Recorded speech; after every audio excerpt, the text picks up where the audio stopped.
ആലപ്പുഴയിൽ മുമ്പെങ്ങും കാണാത്ത വിധത്തിൽ വിവിധ പാർട്ടികളുടെ അടിത്തറ ഇളക്കിക്കൊണ്ടൊരു സമരപ്രഖ്യാപനമാണ് ഈ ആഗസ്റ്റ് 6-ന് സംഭവിക്കുക. ആലപ്പുഴയെ സംബന്ധിച്ച് അവിടുത്തെ ഏറ്റവും വലിയ തൊഴിലാളി മേഖല കയർ തൊഴിലാളി മേഖലയാണ്. ഇത് ഒരു കാലത്ത് CPM-ന്റെയും CITU-ന്റെയും കോട്ടയായിരുന്നു, പാർട്ടി ഗ്രാമങ്ങളായിരുന്നു.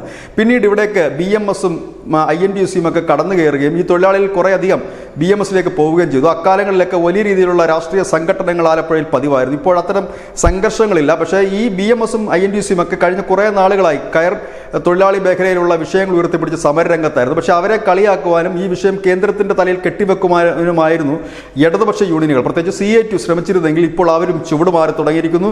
ഇപ്പോൾ BMS-നും INTUC-ക്കും ഒപ്പം സമരം ചെയ്യാൻ CITU, AITUC അടക്കമുള്ള സംഘടനകളും രംഗത്തെത്തിയിരിക്കുന്നു. ആഗസ്റ്റ് 6-ന് ആലപ്പുഴയിൽ സംയുക്ത സമര പ്രഖ്യാപനം ഈ സംഘടനകളെല്ലാം ചേർന്ന് നടത്തും. ഇത് രാഷ്ട്രീയ പാർട്ടികളെ അങ്കലാപ്പിലാക്കുന്നുണ്ട്. കാരണം പ്രത്യേകിച്ച് CPM-ന്, കാരണം അവരുടെ അടിസ്ഥാനപരമായ വോട്ടാണ്.